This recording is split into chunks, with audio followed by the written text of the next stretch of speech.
this right here. Just listen. You go to China from time to time, and feet in the little living room, no air conditioning, hardwood floor, 22 sat there. They were sitting there, all 22 of them, and I looked around and I said, now, if we get caught, what will happen to me? They said, oh, you'll get deported in 24 hours and we'll go to prison for 3 years. I said, you're kidding. How many of you have been in prison for your faith? Out of 22, 18 raised their hands. I thought, no way. I looked at him and I said, you 22 people, how many people do you oversee? Because they were all of these small group leaders, underground church leaders in the Hunan province. I said, how many, if you counted up all the people under your jurisdiction, how many would it be? And they counted them up and they said, little over 20 million. I said, what? See, we forget there's 1.3 billion people in China. This is crazy.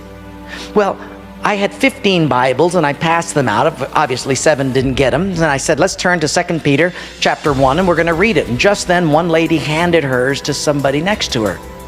And I thought, interesting.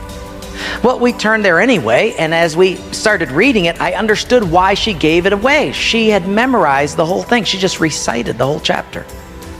When it was done,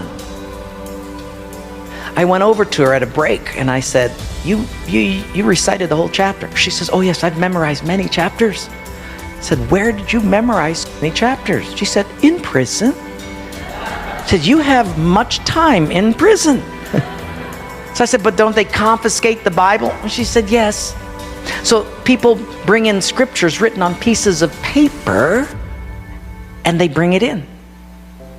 So I said, but then if they find that piece of paper on you, won't they confiscate that? She said, oh yes, that's why you memorize it as fast as you can. Because even though they can take the paper away, they can't take what's hidden in your heart. I thought, wow. Well, after 3 days, you fall in love with these people. And when it was done, I said, how can I pray for you? I'm going to go back to America. And you guys have been just so wonderful. How can I pray for you? They said, you know, Wayne, you guys can gather like this whenever you want to in America. We can't. Could you pray that one day we'll be just like you? And I looked at him and I said, I will not do that. Big incredulous eyes looked at me and they said, why? I said, because you guys rode a train for 13 hours to get here.